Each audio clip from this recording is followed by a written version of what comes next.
Good evening friends, warm welcome to my channel গল্প হলেও সত্যি। আশা করছি সবাই ভালো আছো আর সবার সময় ভালো কাটছে।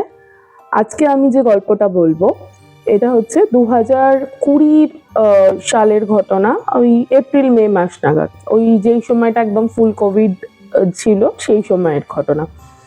তো এটা হচ্ছে সুব্রত বাবু বলে একজনের ঘটনা। উনি একজন গভর্নমেন্ট অফিসার। ওনার এজ অ্যারাউন্ড 50-52 এরকম। ওনার বাড়িতে ওনার ওয়াইফ আছেন আর এক ছেলে। ছেলে বাইরে পড়াশুনো করে। তো ওনার গ্রামের বাড়ি হচ্ছে নদিয়ার কৃষ্ণগঞ্জ বলে একটা জায়গা, ওইখানে। তো এবার ওর বাড়িতে, এখানে বাড়ি কলকাতায়। তো উনি ওই গ্রামের বাড়িতে ওনারা খুব একটা যান না। ওখানে রঘুদা বলে একজন আছেন, উনি আর কি ওখানকার কিছু জমি জায়গা আছে, ওখানকার ফসল টসল বিক্রি টিক্রি করে ওদেরকে পয়সা পাঠিয়ে দেয়। তো যেহেতু ওই কোভিড এর সময়টা তো নানান রকম সমস্যা সব দিকেই হয়েছিল, তো ওই সময়টায় ওই একটু ফসল বিক্রি করতে একটু সমস্যা হওয়ার জন্য রঘুদা অনেকবার রিকোয়েস্ট করে যে দাদা আপনি আসুন, একটু এসে একটু দেখুন, এখানে একটু প্রবলেম হচ্ছে। তো উনি ওই এপ্রিল মে মাস নাগাদ একবার যাচ্ছিলেন, ওখানে গেছেন। তো গিয়ে ওখানে দেখলেন যে যাদের সাথে কথা টথা বলার ঝামেলাঝাটি মিটিয়ে নিয়েছেন। নিয়ে উনি ফেরার প্ল্যান করছেন, দুপুরবেলা খাওয়া দাওয়া করে 2-2:30 নাগাদ আর কি বাড়ি ফিরবেন, এরকম ঠিক হয়েছে। তো উনি নিজের গাড়ি নিয়ে গেছিলেন। এবার হঠাৎ করে খবর আসে যে ঠিক মানে ওদের ঠিক পাশের বাড়ির একটা বাচ্চা, 4 বছর বয়স, একটি মেয়ে। তো ওর নাম দেবী। তো দেবীর হঠাৎ করে খুব শরীর খারাপ হয়েছে। দেবীকে ওরা ওখানকার ওই মহকুমা হাসপাতালে নিয়ে গিয়েছিল। এবার দেবীর না জন্ম থেকেই হার্টে ফুটো রয়েছে, যার জন্য ওই মহকুমা হসপিটালে ওরা কোনো রকম রিস্ক নেয়নি। তো ওরা বলেছে যে ওকে এসএসকেএম এ ভর্তি করতে হবে। তো এবার যা হয়েছিল ওই সময় তো সবাই সবাই জানো যে অ্যাম্বুলেন্স পাওয়া যেত না, নানান রকম প্রবলেম হচ্ছিল, গাড়ি পাওয়া যেত না। ওই রঘুদা এই ইয়েকে আর কি, এই সুব্রত বাবুকে অনেক রিকোয়েস্ট করেন যে তুমি তো যাচ্ছ কলকাতাতেই, এই বাচ্চাটা এরকম অসুস্থ, ওকে একটু নিয়ে যাও তোমার সাথে। তো উনি ওর বাবা মা শুদ্ধ আর কি বাচ্চাটাকে নিয়ে তো উনি রওনা দেন। তো এই চলছে। তো এরকম খানিকটা যেতে যেতে বাচ্চাটা খুবই অসুস্থ।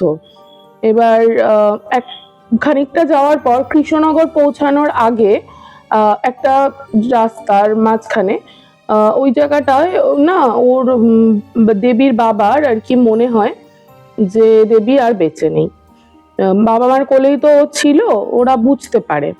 তো তখন ওরা বলে যে আমার দাদা ভালো লাগছে না, বাচ্চাটাকে আমি এখানেই এখানকার যে সদর হসপিটাল আছে কৃষ্ণনগরে, ওখানে একটু নিয়ে যাই আগে, তারপরে এসএসকেএম এ নিয়ে যাব।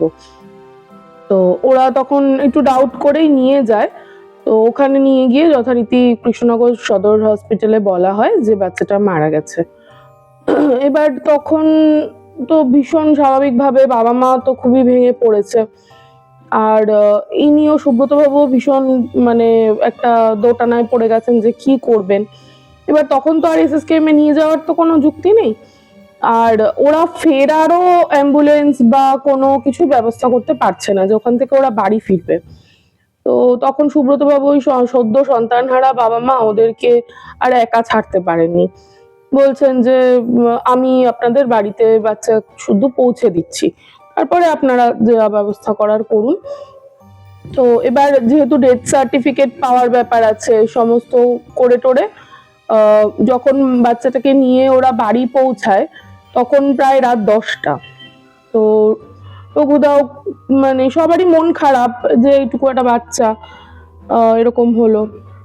তো রঘুদা বারবার করেই সুব্রত বাবুকে বলেন যে তুমি আজকে রাতটা থেকে যাও, কাল সকালে যেও।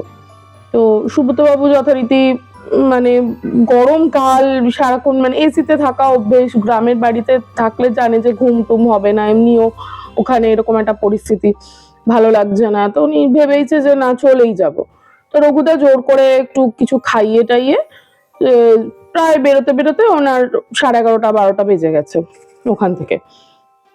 এবার গ্রামের রাস্তা, একেই মাঝরাত ওরকম, রাত 12টা, আর গ্রামের রাস্তা দুপাশে পুরো ভেরি, আর ওখানে কোনো ব্যবস্থা নেই, পুরো ভেরি, একটা মাঝখান দিয়ে শুধু রাস্তা গেছে, আর কোনো লাইট নেই, কিছু নেই, অন্ধকারের মধ্যে জাস্ট ওই যে গাড়ির যে লাইট তাতেই যেটুকু দেখা যাচ্ছে ওরকম ভাবে উনি যাচ্ছিলেন।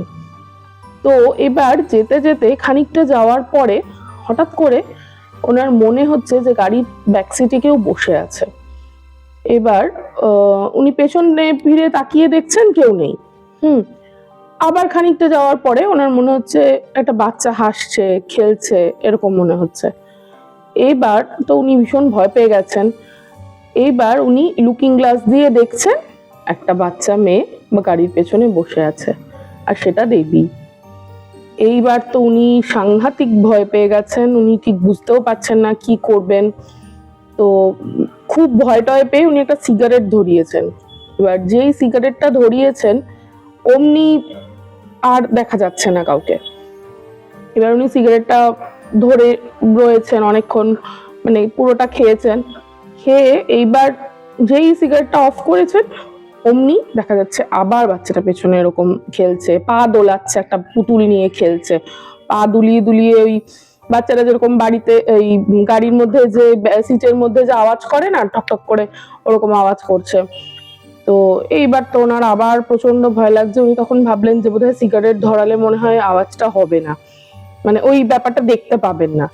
তো আবার সিগারেট ধরিয়েছেন। এরকম করে মোটামুটি গোটা 5 সিগারেট ওনার খাওয়া হয়ে গেছে। এবার প্রচন্ড ভয় পাচ্ছেন, ভয়ও পাচ্ছেন, আর উনি তো বুঝতেই পারছেন যে ওই বাচ্চাটাকেই উনি দেখতে পাচ্ছেন। এইবার উনি মানে কি করবেন আর বুঝতে না পেরে উনি ওনার ওয়াইফকে ফোন করেছেন। ফোন করে বলছেন যে এরকম কি করব, এরকম আমি দেখছি, পুরো ঘটনাটা বলেছেন। তখন বলছে ওনার ওয়াইফ বলেছে যে একটা কাজ করো, তুমি গাড়িতে ফোন থেকে ঠাকুরের গান চালিয়ে রাখো।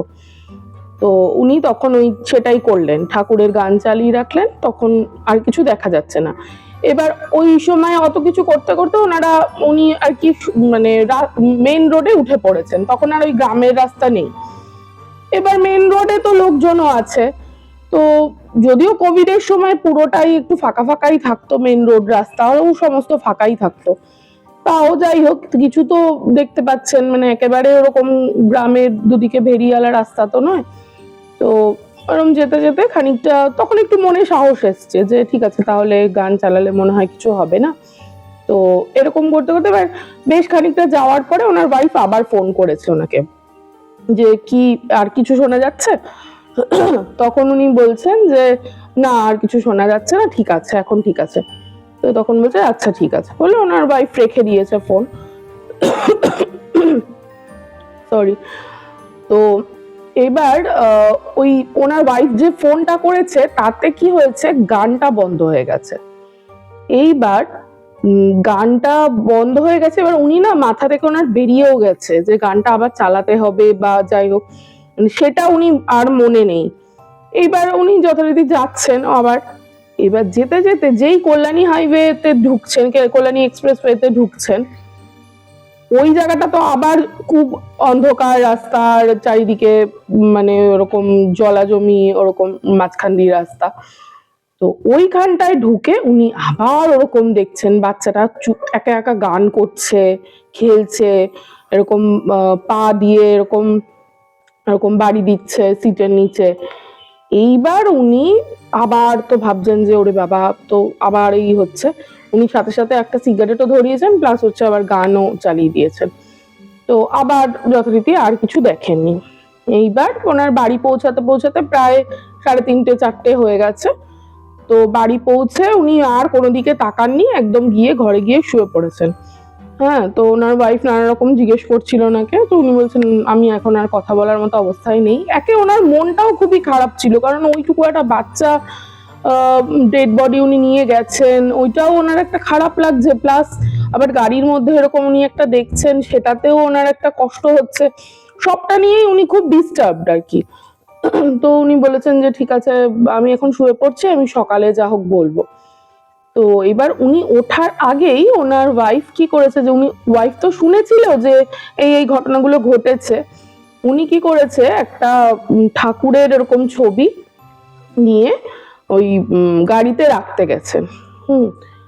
এইবার গাড়িটা যেই খুলেছেন, খুলে দেখছেন যে ব্যাক সিটে একটা ছোট পুতুল পড়ে আছে। এইবার উনি ভাবছেন যে এটা কোথা থেকে আসলো। এবার উনি পুতুলটা নিয়েছেন, নিয়ে হচ্ছে ওই ইয়েকে দেখিয়েছে, ওনার হাজবেন্ডকে, সুব্রত বাবুকে। সুব্রত বাবু তখন ডাউট করলেন, ওনার সঠিকভাবে মনে ছিল না, কিন্তু ডাউট করলেন হয়তো বাচ্চাটা ওকে যখন নিয়ে ওঠা হয়েছিল গাড়িতে, তখনই হয়তো বাচ্চাটা ওই পুতুলটা নিয়ে একসাথে উঠেছিল। আর তারপরে তো ও আর বেঁচেই নেই, ওর মা বাবারও তো আর সেইটা মাথায় নেই যে পুতুলটা আবার নেবে। তো পুতুলটা ওর গাড়িতেই রয়ে গেছে, হয়তো সেই টানেই ও আবার গাড়িতে ফিরে এসেছিল। এবার ওরা ঠিক বুঝতে পারছে না যে পুতুলটাকে বাড়িতে ঢোকানো ঠিক হবে, পুতুলটাকে কি করা ঠিক হবে, ওরা ঠিক বুঝতে পারছে না। তখন ওরা ওই এক পুরোহিত, ওখানকার যারা ওনার বাড়িতে যে পুজো করতেন, ওই পুরোহিত মশাইয়ের সাথে কথা বললেন। তো পুরোহিত মশাই বললেন যে এটা কিছু করতে হবে না, এটা গঙ্গায় ফেলে দাও। তো ওনারা গিয়ে তখন ওই পুতুলটা গঙ্গায় ফেলে দিলেন। আর তারপর থেকে আর কিছু হয়নি গাড়িতেও, আর উনি কিছু দেখতে পাননি। খুব একটা কষ্টের একটা ঘটনা, সবটাই খুবই কষ্টের, আমারও ভীষণ কষ্ট লেগেছে। তাও ঘটনাটা ভৌতিক ঘটনা হিসেবে বেশ একটা ইন্টারেস্টিং মনে হলো, সেই জন্য বললাম। আশা করছি তোমাদেরও সবার ভালো লেগেছে। আর ভালো লাগলে প্লিজ একটু লাইক করে দিও, আর চ্যানেলটা অবশ্যই সাবস্ক্রাইব করো, আর আমাকে কমেন্ট করে একটু জানিও কিরকম লাগছে। ঠিক আছে, আজকের মতো বাই, গুড নাইট।